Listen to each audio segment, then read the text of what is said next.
K기술력이 세계에 보여준 기적, 대한민국의 진정한 저력. 1984년 어느 날 대한민국 정부는 놀랍도록 과감한 결정을 내렸다.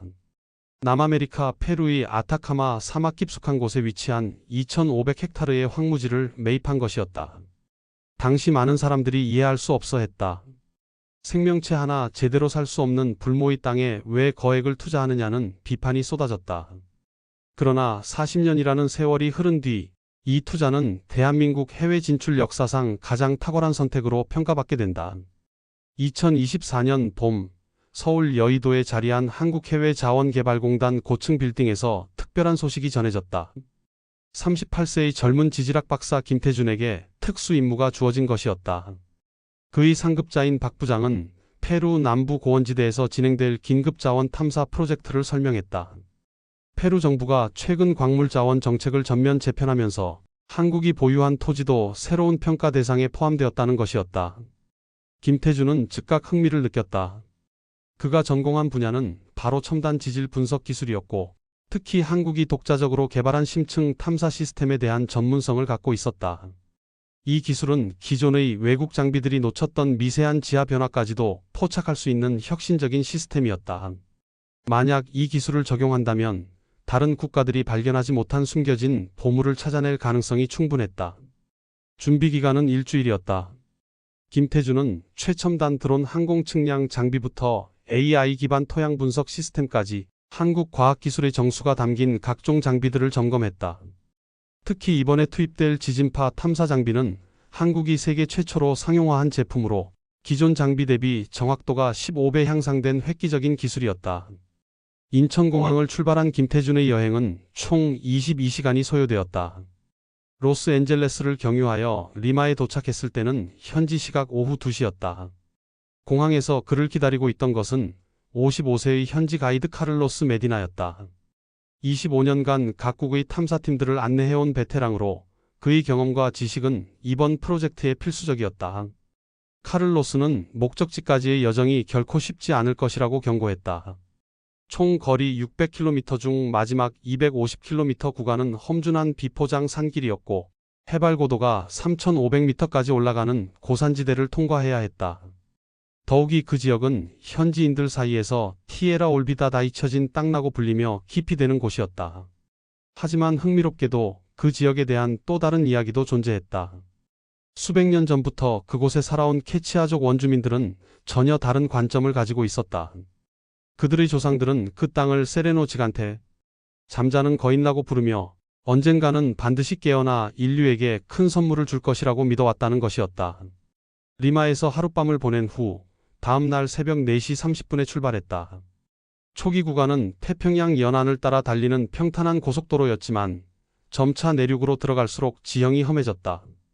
안데스 산맥의 기슭을 따라 구불구불한 산길을 올라가면서 창밖 풍경은 점점 더 장관을 이뤘다. 하지만 동시에 공기는 점점 희박해져 호흡이 가빠졌다. 오후 6시경 마침내 목적지가 시야에 들어왔다. 지평선 끝까지 펼쳐진 광활한 황무지가 나타났다. 정말로 생명의 흔적을 찾아볼 수 없는 메마른 대지였다. 하지만 김태준의 가슴은 오히려 더 빠르게 뛰기 시작했다. 과학자의 직감이 이곳에 뭔가 특별한 것이 숨어 있다고 속삭이고 있었다. 첫날 밤은 간이 텐트에서 보냈다. 고산지대의 밤은 예상보다 훨씬 추웠다. 낮 최고 기온이 30도를 넘었던 것과 대조적으로 밤에는 영하 5도까지 떨어졌다. 하지만 추위보다도 김태준을 깨어있게 만든 것은 내일부터 시작될 본격적인 탐사에 대한 기대감이었다. 새벽이 밝자마자 작업이 시작되었다. 가장 먼저 투입된 것은 한국에서 개발된 최신형 무인항공기였다.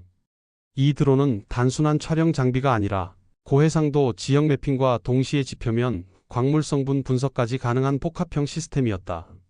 상공 500m에서 촬영한 영상을 실시간으로 분석한 결과 놀라운 사실이 드러났다. 겉보기에는 평평해 보이는 땅이지만 실제로는 매우 정교한 기하학적 패턴을 가지고 있었다.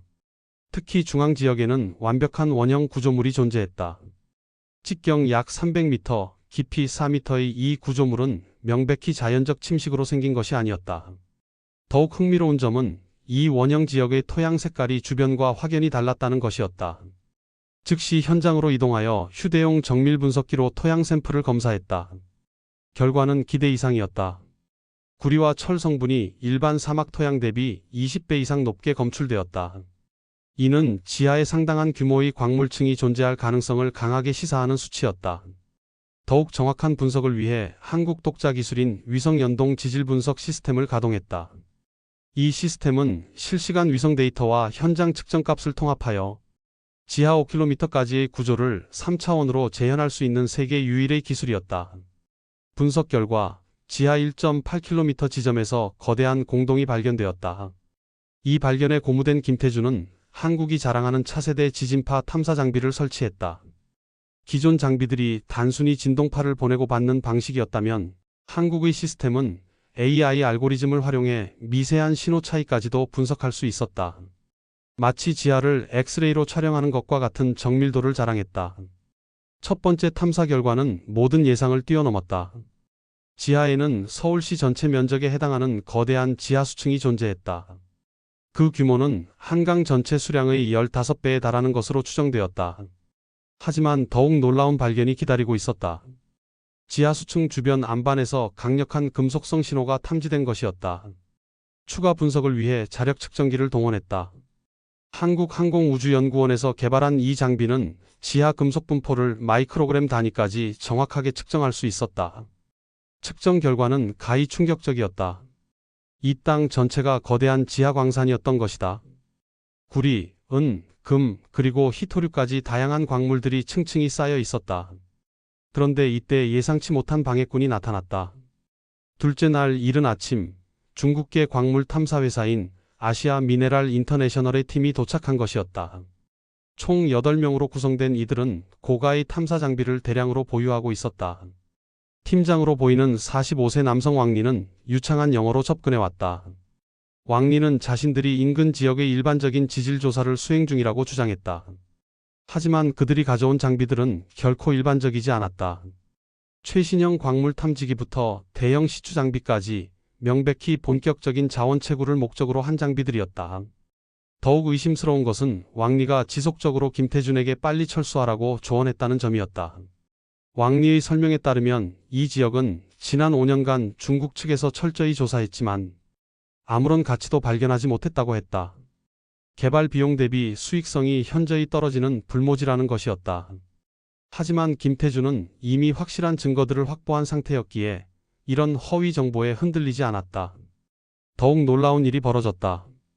그날 밤 자정경 중국 팀이 은밀하게 활동하는 모습이 목격되었다. 그들은 한국 소유 토지의 경계선 근처에서 뭔가를 매설하고 있었다. 쌍안경으로 관찰한 결과 GPS 좌표를 조작한 가짜 경계 표시를 설치하는 것으로 확인되었다. 이는 명백히 소유권 분쟁을 조작하려는 불법 행위였다. 이 위급한 상황에서 김태준은 현지 원주민들의 도움을 요청하기로 결정했다. 차로 90분 거리에 위치한 캐치아족 마을을 찾아갔다. 마을의 최고 어르신인 74세 마누엘 할아버지는 놀랍게도 40년 전 한국인들의 방문을 생생하게 기억하고 있었다. 마누엘 할아버지의 증언은 매우 구체적이었다. 1984년 한국에서 온 정부 관계자들이 마을을 방문하여 토지 매입에 대한 현지인들의 의견을 구했다는 것이었다. 당시 한국인들은 매우 정중하고 예의 바른 태도를 보였으며 마을 아이들에게는 학용품을 선물로 주기도 했다고 했다. 무엇보다 중요한 것은 토지 매입 과정이 완전히 합법적이고 투명하게 진행되었다는 점이었다. 할아버지는 또한 흥미로운 사실을 알려주었다. 최근 중국인들이 마을에 와서 그 땅에 대한 정보를 캐내려 했지만 마을 사람들은 아무것도 말하지 않았다고 했다. 그 이유는 간단했다. 중국인들의 태도가 40년 전 한국인들과는 완전히 달랐기 때문이었다. 오만하고 위압적이며 오직 자신들의 이익만을 추구하는 모습이었다는 것이었다. 더욱 다행스러운 일이 벌어졌다. 마을의 젊은이들이 중국 팀의 불법 행위를 스마트폰으로 몰래 촬영해 두었던 것이다. 경계 표시 조작 장면이 선명하게 담긴 동영상은 결정적인 증거가 되었다. 이 증거를 바탕으로 페루 정부에 정식 신고를 접수했고 곧이어 정부 관계자들이 현장을 방문했다. 페루 광물자원청의 로드리게스 청장과 에르난데스 과장이 직접 나서서 조사한 결과 중국 측의 불법 행위가 명백히 드러났다. 한국 측이 제출한 1984년 토지 매입 계약서부터 40년간의 세금 납부 증명서까지 모든 서류가 완벽했다. 반면 중국 측은 아무런 법적 근거도 제시하지 못했다. 결국 중국 팀의 활동은 즉시 중단되었고 한국의 정당한 소유권이 재확인되었다. 이 과정에서 마누엘 할아버지는 김태준에게 특별한 제안을 했다. 만약 이 땅을 개발한다면 환경 파괴 없는 지속 가능한 방식으로 진행하면 어떻겠느냐는 것이었다. 한국의 첨단 농업 기술을 활용해 메마른 땅을 푸른 농장으로 바꾸면서 동시에 지하자원도 친환경적으로 채취하자는 아이디어였다. 이 제안에 깊은 감명을 받은 김태준은 위기를 기회로 전환하기로 했다. 본격적인 시추 작업에 들어간 것이다. 한국이 독자 개발한 무소음 친환경 시추기를 사용하여 지하 2,500m까지 구멍을 뚫었다. 매 500m마다 샘플을 채취하여 즉석 분석한 결과는 기대를 훨씬 뛰어넘었다. 지하 800m부터 금속 성분이 급격히 증가하기 시작했다. 1200m 지점에서는 구리 함유율이 4.2%에 달했다. 이는 세계 최고 수준의 구리광산에 버금가는 품질이었다. 1800m에서는 구리와 함께 은이 대량 발견되었다. 킬로그램당 은 함유량이 무려 280g에 달했다. 2200m에서는 금까지 나타났다. 순도 높은 사금이 안반 틈새에 광맥을 이루고 있었다. 마지막 2500m 지점에서는 예상치 못한 보너스가 기다리고 있었다. 갑자기 시추공에서 맑은 지하수가 솟구쳐 올라온 것이었다. 이 물을 분석한 결과 각종 미네랄이 풍부하게 녹아있는 천연 광천수였다. 그 자체만으로도 상당한 상업적 가치를 지니고 있었다. 한국과학기술정보통신부에서 개발한 빅데이터 기반 자원량 산정 AI 시스템으로 최종 계산을 수행했다. 이 시스템은 전 세계 광산 데이터와 지질학적 패턴을 딥러닝으로 학습하여 기존 방식보다 18배 정확한 매장량 예측이 가능했다. 분석 결과는 가히 놀라웠다. 구리 42만 톤, 은 750톤, 금 73톤이 매장되어 있는 것으로 추산되었다. 현재 국제 시세로 환산하면 무려 21조 원에 달하는 규모였다. 김태준이 한국으로 돌아가서 제출한 최종 보고서는 정부 전체를 흥분시켰다. 21조 원 규모의 해외 자원 발견은 한국 역사상 최대 규모였다. 청와대에서 긴급 경제안보회의가 소집되었고 대통령이 직접 이 프로젝트에 최우선 관심을 표명했다. 하지만 김태준의 진짜 제안은 따로 있었다. 단순히 자원을 캐내어 수익을 남기는 전통적인 방식 대신 완전히 새로운 패러다임을 제시한 것이었다. 환경보호와 현지 주민 상생을 핵심으로 하는 지속가능 개발 모델이었다. 한국의 스마트팜 기술, 재생에너지 시스템, 친환경 광물 처리 기술을 종합적으로 활용하는 통합 솔루션이었다. 이 혁신적인 제안은 관련 부처들로부터 전폭적인 지지를 받았다. 기존의 약탈적 자원 개발과는 완전히 다른 상생과 지속 가능성을 추구하는 한국형 개발 모델이라는 평가를 받았다. 국제사회에서도 큰 주목을 받을 것이라는 전망이 나왔다. 프로젝트 승인이 떨어진 후 1년 3개월이 지났다. 이번에는 22명의 각 분야 전문가들로 구성된 통합개발팀과 함께 페루에 도착했다. 농업기술자, 환경공학자, 광산기계공학자, 신재생에너지 전문가, 지역개발 컨설턴트 등이 포함된 최고 수준의 팀이었다. 현장에 도착한 김태준은 눈을 의심했다. 1년 전까지 완전한 불모지였던 곳이 완전히 변해 있었다. 한국에서 가져온 최첨단 스마트팜 시설들이 사막 한가운데 푸른 오아시스를 만들어 놓았다. 자동화된 관계 시설을 통해 지하수를 끌어올려 조성한 농장에서는 토마토, 감자, 옥수수가 풍성하게 자라고 있었다. 수확량은 기존 페루 농법 대비 평균 4.2배 향상된 것으로 나타났다. 농장 한편에는 태양광 패널 집합소가 설치되어 있었다. 연간 300일 이상 맑은 날씨를 보이는 이 지역의 특성을 활용하여 필요한 전력의 120%를 자체 생산하고 있었다. 여분의 전력은 인근 마을에 무상으로 공급되고 있었다. 가장 인상적인 것은 광물 처리 시설이었다. 한국의 청정기술연구원에서 개발한 무공해 광물정제 시스템이 가동되고 있었다. 하루 처리 용량은 구리 원석 기준 8톤이었지만 폐수나 유해가스는 전혀 발생하지 않았다. 모든 부산물은 다시 농업용 비료나 건축자재로 재활용되었다. 채굴 후 복원된 땅은 오히려 이전보다 더 비옥한 농지로 탈바꿈했다. 지역사회의 변화는 더욱 드라마틱했다. 케치아족 마을의 가구 수는 25가구에서 78가구로 늘어났다. 도시로 떠났던 젊은이들이 다시 돌아와 정착하기 시작한 것이었다. 마을 청년들은 한국어를 배우기 시작했고 일부는 한국에서 6개월간 연수를 받기도 했다.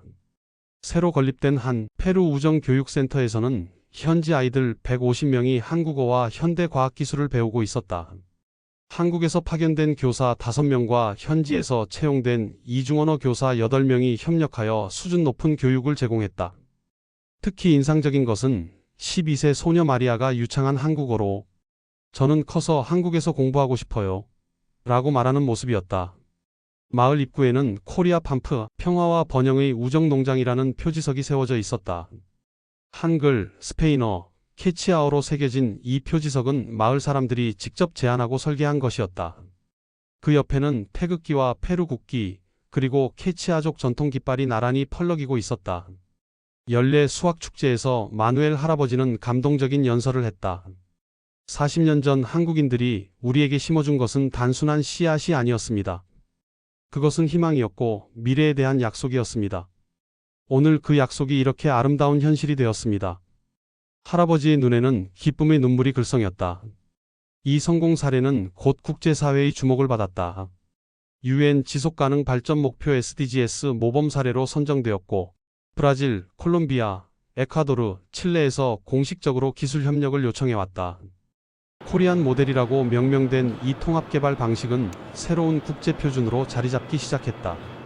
김태준은 이제 한국해외자원개발공단의 최연소 이사로 승진했다. 그의 사무실 벽에는 페루 정부에서 수여한 국가공헌 훈장과 케치아족 전통 직물로 만든 감사패가 나란히 걸려 있다. 하지만 그에게 가장 소중한 것은 마리아를 비롯한 현지 아이들이 보내오는 한국어 편지들이었다.